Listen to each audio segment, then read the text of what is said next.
Queridos, nós temos compreendido como atração, a gente tem passado por várias fases desse ministério e compreendido que chegou a hora de ir para fora das quatro paredes, de fazer coisas para fora das quatro paredes. Desde o Espiritival do ano passado, que nós falamos sobre ser luz do mundo, nesse Espiritival também nós estávamos falando sobre falar do Evangelho, compartilhar as boas novas. Desde então o Senhor tem trabalhado em nossos corações exatamente esse tema, sermos a luz do mundo. Mas para a gente ser a luz do mundo, alguma luz precisa brilhar através de nós. Amém? E a minha pergunta para essa noite, que eu quero que a gente possa sair daqui refletindo isso e compreendendo é: qual luz nós temos brilhado? Porque existem duas luzes que nós podemos brilhar, duas opções de luz que nós podemos brilhar. E eu quero falar sobre essas luzes hoje. A primeira opção de luz que nós podemos brilhar é a luz própria, a luz que provém da lei, que provém do mérito. E a segunda opção de luz é a luz de Cristo, que é o que nós deveríamos brilhar. E dependendo da luz que você está brilhando, ou não, já vamos falar disso também, dependendo da luz que você está brilhando, você está ou não propagando Jesus nesse mundo. Então a gente vai expor essas duas luzes agora em 2 Coríntios 3, 7. Eu quero que você leia comigo. E se o ministério da morte, gravado com letras em pedras, se revestiu de glória, a ponto dos filhos de Israel não poderem fitar a face de Moisés, olhar para a cara de Moisés, por causa da glória do seu rosto, ainda que desvanecente. Só esse versículo. Então, a minha versão está escrito assim: com letras sobre pedras foi gravado o ministério da morte. Ele está falando sobre a lei. No entanto, muitas vezes a gente acha que a lei é ruim, só que a lei ela carrega uma glória tão grande que vem da lei, que quando foi cravado nas pedras, a face de Moisés brilhava, gente, que a galera não conseguia olhar no rosto dele, sabe? O tanto de iluminador que a gente tem que pôr na cara para isso acontecer, mulherada. Muito! Os homens não fazem nem ideia. Mas, gente, eles não conseguiam olhar para a face de Moisés, do tamanho que era a glória que estava vindo da lei, não da graça. Só que a primeira diferença que a gente encontra na luz que vem da lei, na luz que vem do mérito, gente, se concentra aqui. Não esquece que o diabo está tentando distrair vocês. Se concentra. A primeira diferença que nós vemos da luz que vem da lei para a luz que vem de Cristo é que a luz que vem da lei, ela se desvanece. Ela vai se desvanecendo ao longo do tempo, ela vai saindo, desaparecendo. Por que ela se desvanece? Porque ela depende do nosso desempenho, do nosso mérito. Então, isso significa que enquanto você está fazendo tudo que você pode, quando você está se envolvendo em tudo, está fazendo tudo com a sua força, sabe? Você vai em GC, você vai no culto, você, faz tudo que você pode fazer dentro do corpo. Na sua força, você vai sim brilhar. Existe sim um brilho que vai sair do seu mérito. Mas daqui a pouco você vai vacilar, e não demora, eu digo assim, de um dia para o outro, porque a gente é falho pra caramba, todos nós, a sua luz vai começar a se desvanecer, vai começar a parar de brilhar. E aqui começa um grande problema na vida da maioria dos cristãos. Vocês estão comigo? Quem está comigo? Amém? Aqui começa um problema na vida da maioria dos cristãos, que é a performance. Aqui a gente começa a escolher, quando a gente escolhe viver uma vida por mérito, a gente fica preso num ciclo de ficar tentando provar que a gente é capaz, de que a gente é bom, de que a gente tem valor, e aí a gente se envolve no louvor, a gente se envolve na produção, a gente se envolve na câmara, a gente se envolve onde puder se envolver, para provar que eu sou capaz, que eu tenho valor, que eu consigo, que eu posso, que eu sou bom, e que eu sou crente, e aí a gente entra nesse ciclo de provar o nosso valor e o nosso cristianismo através do nosso mérito. Porque a gente precisa cada vez mais, vocês entendem? Quando a glória vai se desvanecendo, a gente precisa cada vez mais se envolver, cada vez mais provar alguma coisa para alguém. É aquele tipo de cristianismo que o mundo chama de prisão. Por que o mundo olha para o cristianismo como uma prisão? Beleza que para o mundo é loucura. Mas por que eles olham como uma prisão? Porque eles veem exatamente esse tipo de cristão que vive uma prisão. E nesse ponto eu tenho que concordar com os céticos, com os ateus, com todo mundo que acha o cristianismo uma coisa ruim. É horrível viver esse cristianismo. Não vale de nada esse cristianismo. Eu preferia estar no mundo do que viver esse cristianismo. Porque no mundo eu sou mais livre do que nesse cristianismo. Pastora, você está falando que no mundo você é mais livre do que viver no cristianismo meia boca. Porque no mundo você ainda faz as suas vontades. E não precisa ter vergonha disso. Na igreja, quando você está vivendo esse cristianismo meia boca, você até faz suas vontades, mas você não pode contar para ninguém. Você não pode postar que está tomando uma cervejinha, você não pode fazer nada. Não, pelo amor de Deus, se alguém souber que eu fiz isso aqui, Deus me livre. O que vão pensar de mim? Que cristianismo horrível. Não viva esse cristianismo, não vale a pena, querido. Então, é necessário um esforço imenso para manter uma imagem de perfeição que só vai te levar para um caminho. Quem escolhe viver esse cristianismo dessa forma não tem outra saída. Você vai se tornar um hipócrita. Não tem outro caminho. Você vai ser aquela pessoa que fala uma coisa e vive outra. Muitos de vocês aqui têm anos de igreja e sabem do que eu estou falando. Você já foi um hipócrita dentro da igreja. Você já falou uma coisa e viveu outra coisa. Porque você estava vivendo pelo seu mérito. Você estava querendo brilhar à luz do mérito, da hipocrisia, da perfeição, que você não tem, porque você é imperfeito. Porque você não consegue cumprir o que você fala que tem que cumprir, sozinho. Meu Deus. Então talvez muitos de vocês aqui já ouviram mensagens parecidas com essa, e vocês genuinamente desejaram viver uma vida na graça. Genuinamente, mas quando você parou para calcular que para viver uma vida da graça, você tem que ser visto, as pessoas vão conhecer quem você realmente é. Você teve medo de ser julgado, apontado, condenado, rejeitado. Você falou, não, se as pessoas descobrirem os meus erros, os meus pecados, eles vão me excluir do meu grupo da igreja, eles não vão mais me respeitar, eles não vão mais me ter como uma referência. Não, eu não posso mostrar a minha imperfeição, as minhas fraquezas, as minhas falhas. Vai dar ruim. E o medo falou mais alto. Sabe, e a verdade é que se você tem medo que as pessoas te conheçam, é porque você também não se conhece. Deus não fez nada imperfeito, querido, para que você se envergonhe. Se você tem vergonha de quem você acha que você é porque você está se definindo pelos seus erros e não por quem você realmente é. Quando você entender quem você é, esse medo vai embora. Outros 500. Mas será então que o medo da rejeição, o medo de apontarem o dedo para você tem te prendido nesse cristianismo meia boca? Nesse cristianismo por mérito? Onde quando eu faço mais, quando eu me envolvo mais, quando eu prego melhor, quando eu canto mais, quando eu tô... Sabe, gente, existiu uma época na igreja, falando da minha pessoa agora, eu comecei a ministrar louvor com 13 anos, e existiu uma época na minha igreja, que se eu não era escalada para o louvor, na minha igreja era outra. Não era essa, era uma Deus Provedor. Já ouviram falar? Pois é. Quando eu não era escalada para o louvor, meu Deus, por que me escalaram para o louvor, cara? Eu não vou poder mostrar o quanto eu canto bem, cara. Ninguém vai me elogiar no final do culto. Porque o meu valor, estava no meu mérito, estava no dom que Deus tinha me dado, eu podia cantar. Não, brincadeira, não vou cantar. Até porque eu já cantei demais e, estamos do jeito que estamos. Gente, mas pessoas vivem desse jeito ainda, onde o seu valor está no que você pode fazer. Será que você está preso nisso?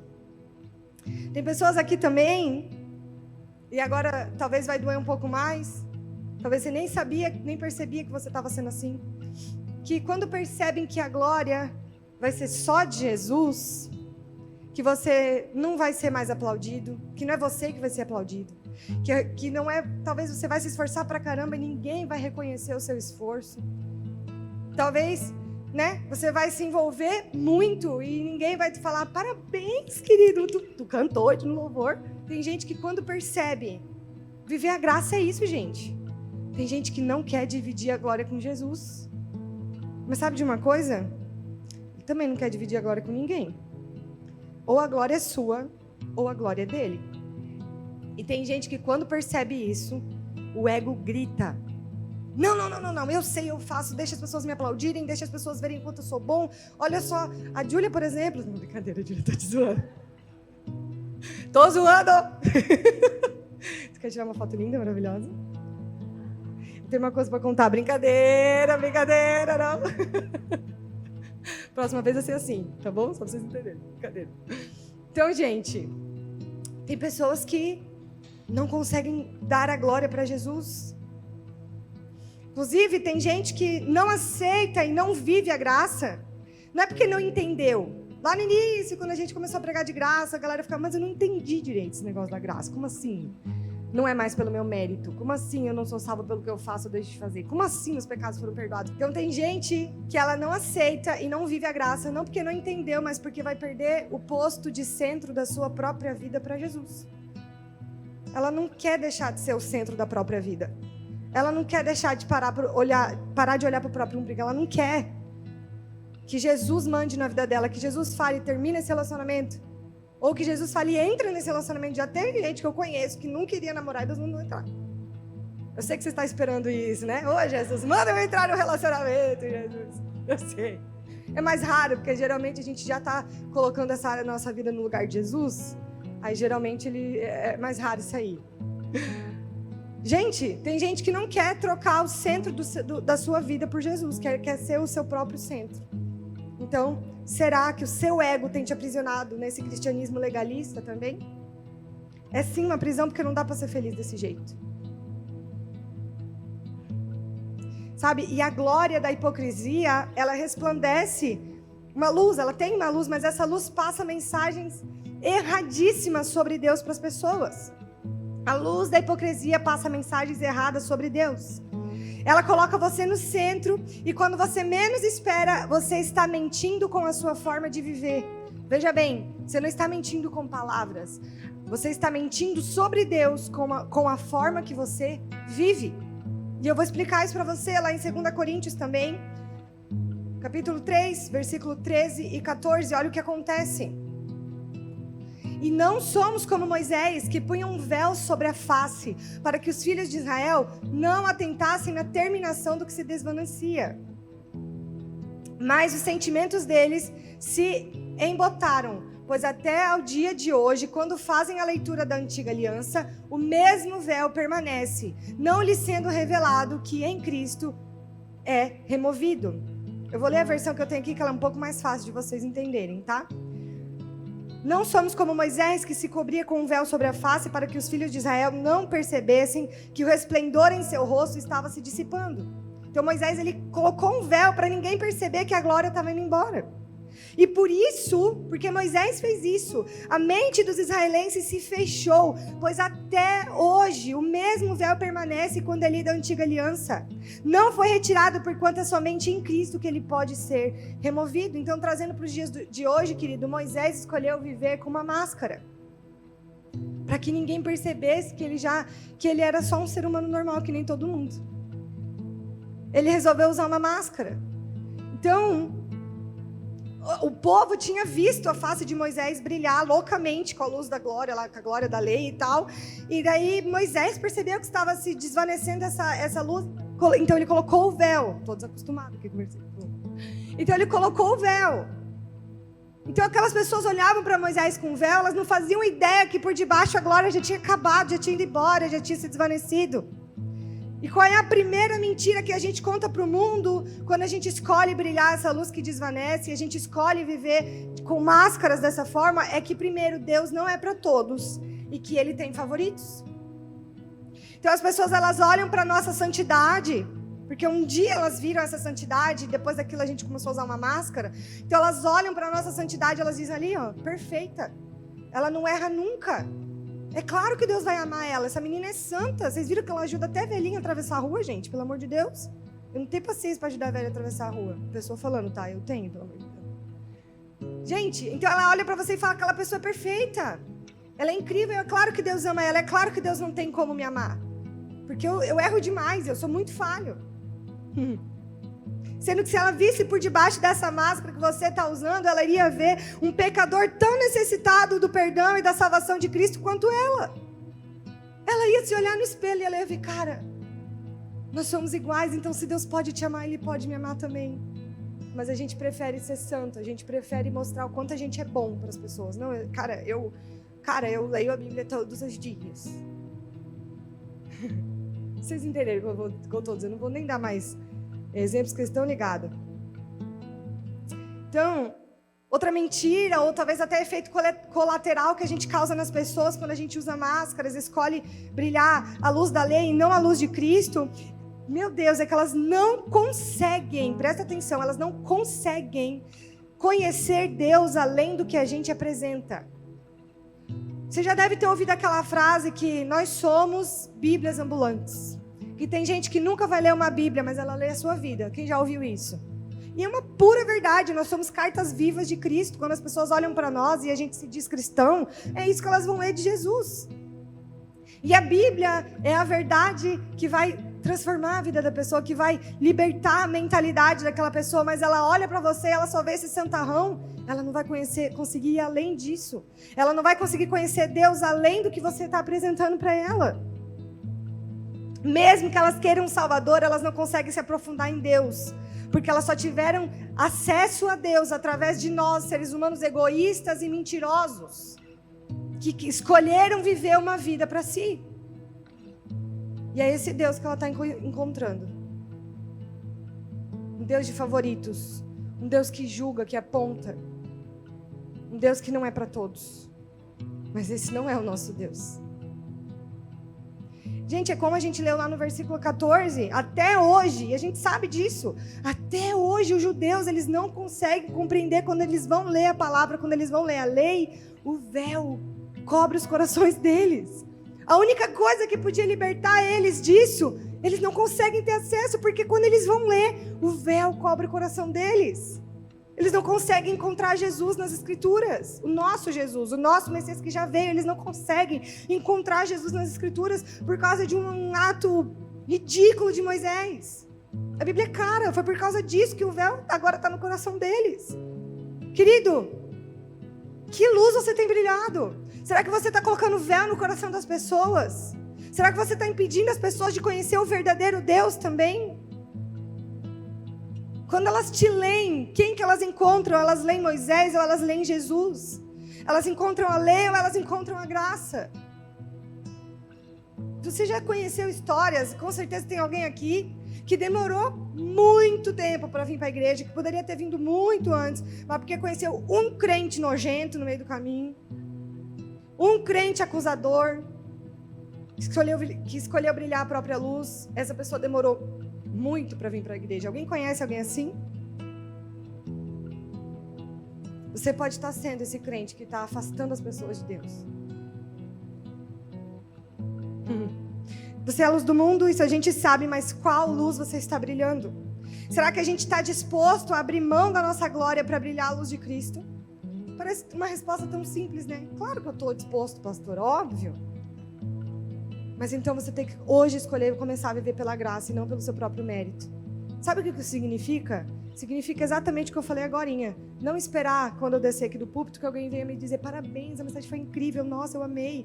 Não esperar quando você, entrega uma cesta básica, gratidão da vida. Não esperar nada em troca. É se doar sem esperar nada em troca, da mesma forma que Jesus fez. Isso é brilhar a luz de Cristo. É se doar por inteiro sem esperar nada em troca. Sabe, se Jesus esperasse algo em troca, ele não tinha se entregado, porque ele sabia que ele não ia ter nada em troca. Ele tinha noção que nada do que a gente possa fazer, deixar de fazer, vai pagar o que ele fez. Nada. E eu tenho um outro parênteses aqui, que talvez você não esteja brilhando nem a luz da lei e nem a luz da graça. Talvez você esteja apagadinho. Tadinho, tá apagadinho. Eu sinto lhe dizer, mas você também está mentindo para o mundo sobre Deus. Você está apresentando um Deus que não é poderoso o suficiente para mudar uma vida. Você se diz cristão, mas não está brilhando luz nenhuma? Que Deus é esse que não mudou nada em você? A sua negligência com o seu relacionamento com Deus não está afetando só você, não. Está afetando as pessoas ao seu redor também. Elas nem querem conhecer mais esse Deus, porque se não mudou nada em você, vai mudar o que nelas? Ah, pastor, eu não estou brilhando a luz da lei, mas também não está brilhando a luz da graça, querido. Está apagado, pelo amor de Deus. Mas glória a Deus, graças a Deus, existe uma luz que nós podemos brilhar, uma luz que permanece, uma glória que permanece. Vamos aprender sobre ela? Amém?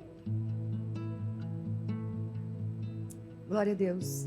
2 Coríntios 3, vou ler o 7 novamente, até o 10. Acompanha comigo. Vou ler aquela versão do 7 ao 10, tá?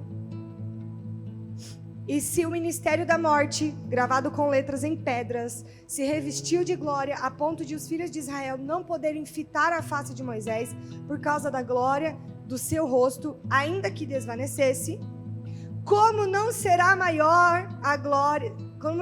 de maior glória o ministério do Espírito? Eu vou ler de novo, eu quero que você dê glória a Deus. Volta lá. O 8. Como não será de maior glória o ministério do Espírito? Glória a Deus. 9.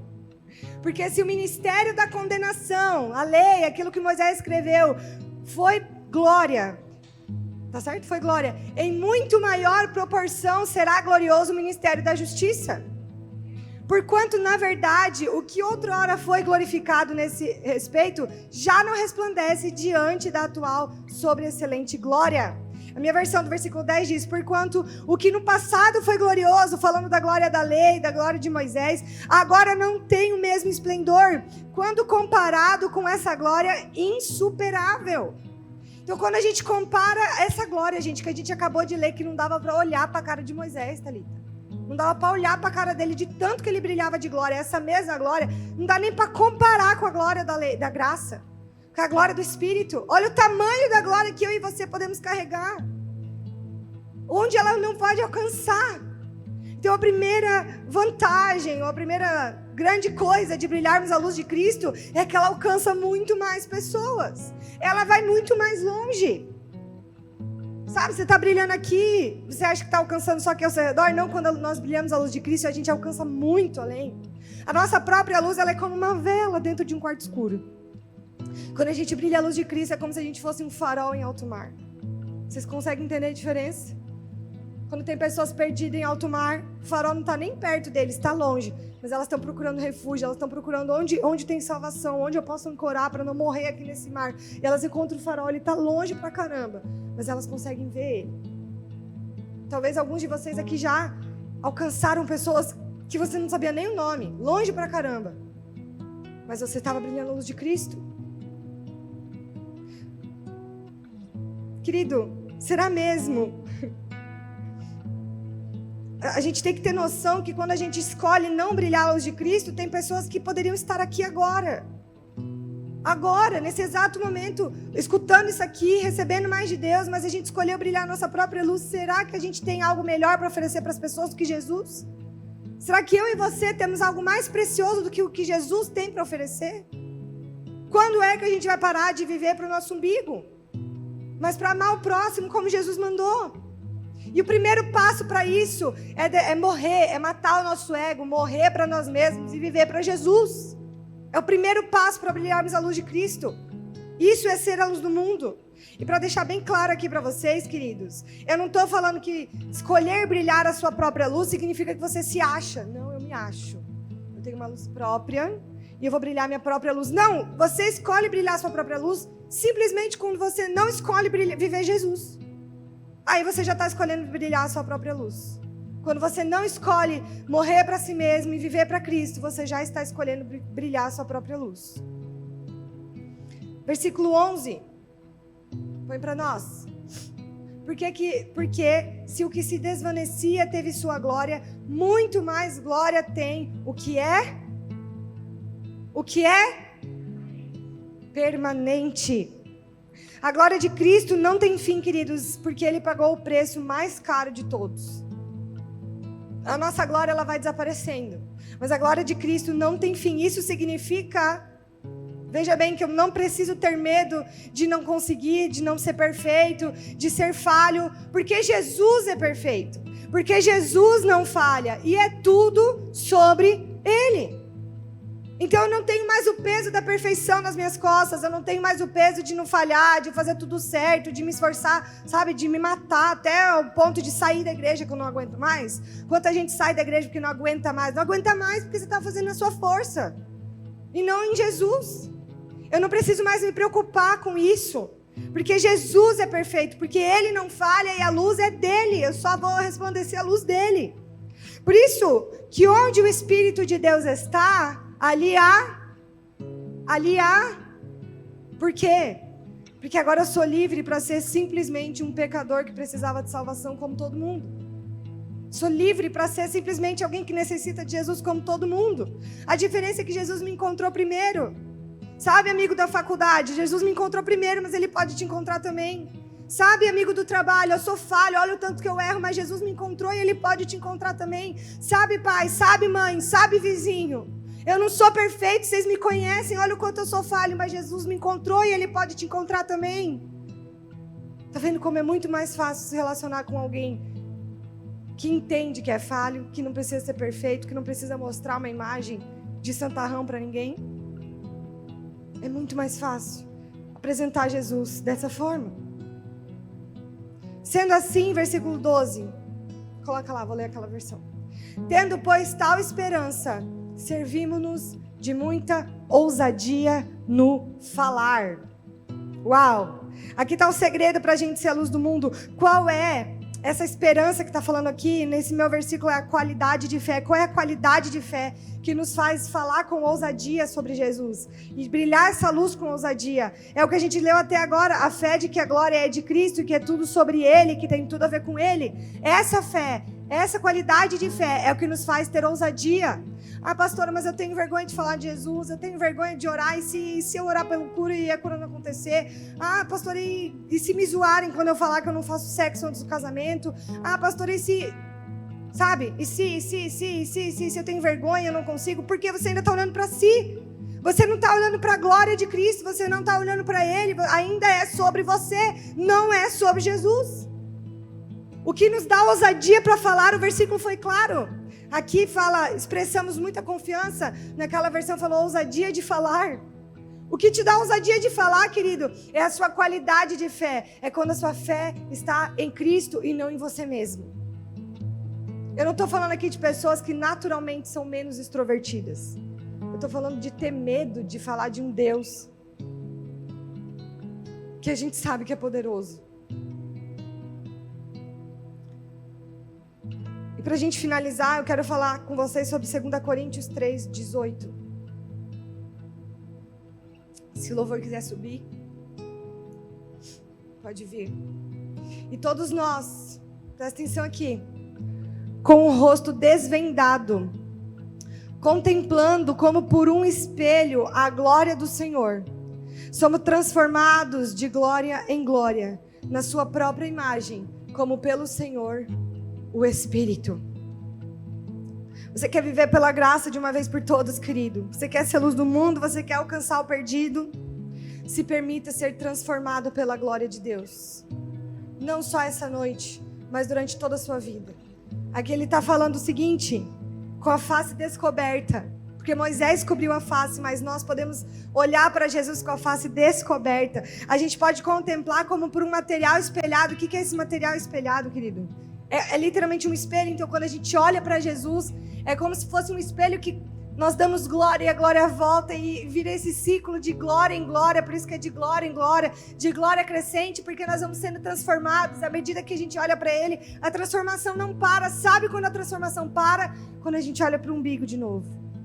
A gente retrocede quando a gente olha para o umbigo. Mas enquanto a gente está olhando para Jesus como num espelho, nós somos transformados de glória em glória, de glória em glória, de glória em glória, até que nós sejamos igual a Ele. Sabe, querido, um dos meus objetivos de vida é alguém olhar para mim e dizer, meu Deus, como ela lembra Jesus.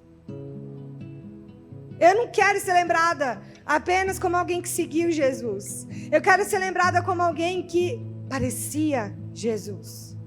Eu quero ser digna do título cristã. Sabe o que é cristão? É o que os seguidores de Jesus eram chamados quando eles eram tão parecidos com Jesus, que chamavam eles de cristãozinhos. Cristozinhos se tornaram cristãos. Você é digno de ser chamado de cristão? Cristianismo não é uma religião. Cristianismo são discípulos tão íntimos de Jesus. São amigos extraordinários de Jesus. Eu quero ser digna do título cristã. Que para mim não é uma vergonha. Hoje no Brasil, no mundo, ser cristão é uma vergonha. Para mim não é uma vergonha. Para mim, considero que não cheguei lá ainda. Ainda não sou cristã.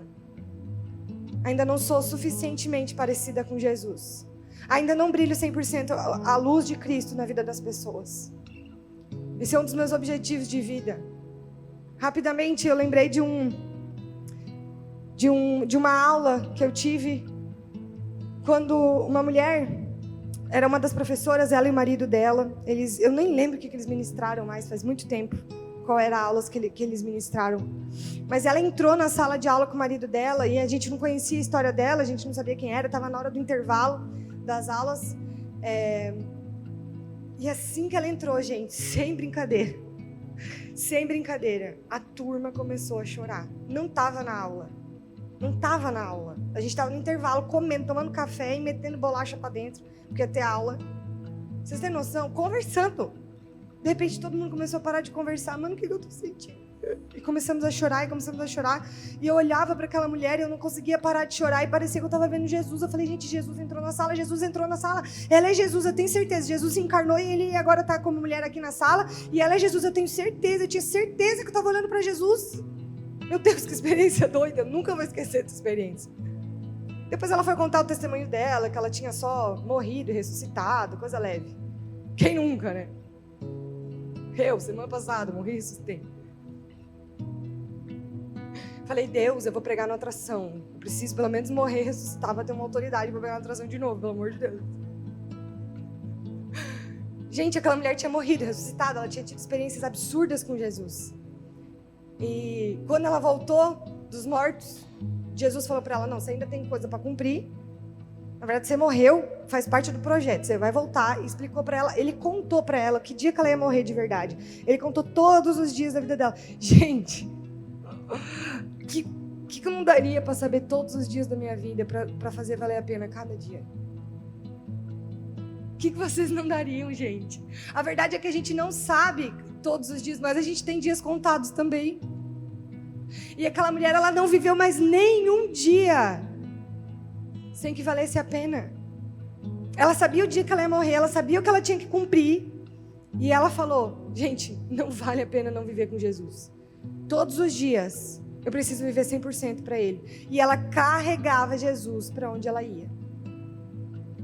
Quantos querem viver isso, queridos? Mas quem quer de verdade viver isso? Porque existe um preço a ser pago. Sim, Jesus já pagou o preço na cruz. Mas o nosso preço é matar o nosso ego. É matar as nossas vontades. É ir para diante da cruz todos os dias e dizer, Jesus, viva em mim. Me mata, Jesus. Eu quero morrer. Não literalmente que nem aquela mulher, mas eu preciso morrer. Para mim mesmo. Meu Deus, Pai. Que aqui nesse ambiente, Jesus, a gente possa encontrar jovens que te carreguem onde quer que eles vão. Que as pessoas se confundam com Jesus quando olharem para eles. Que as pessoas tenham certeza que Jesus entrou na sala onde quer que eles pisarem, Pai. Que isso seja uma vontade em todos os nossos corações, um desejo verdadeiro nas nossas almas. Que a gente viva todo dia intencionalmente, lembrando que temos poucos dias nessa terra. Dias contados, papai, para brilhar a tua luz. Dias contados, meu Deus, Pai, a gente não sabe quando nossa vida vai acabar. Que a gente não perca mais o nosso tempo questionando, mas por que eu? Que a gente não perca mais o nosso tempo questionando por que fomos escolhidos e não o vizinho. Que a gente não perca mais o nosso tempo questionando, Jesus, por que o Senhor não faz a nossa vontade. Mas que a gente viva a tua vontade. Que nem mais um dia da nossa vida seja desperdiçado com o nosso egocentrismo, com o nosso orgulho.